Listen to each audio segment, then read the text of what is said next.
ẹ̀yin tèmi nílé ẹ má gbé kúrò ńbẹ̀ ẹ má wo Bísí Ológe show ẹ ṣáà rí.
Please, ma, kindly dance to your cake stand so that you can cut your birthday cake.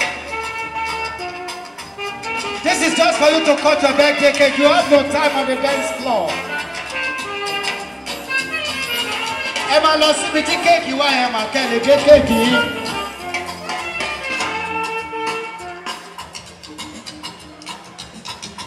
To your cake stand, ma. Thank you very much.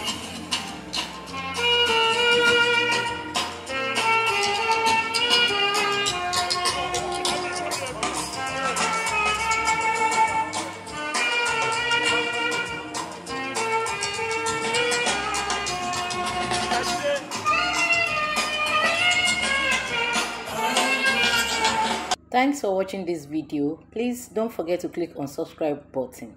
Kindly comment and share. We drop new videos daily. Thank you. God bless you.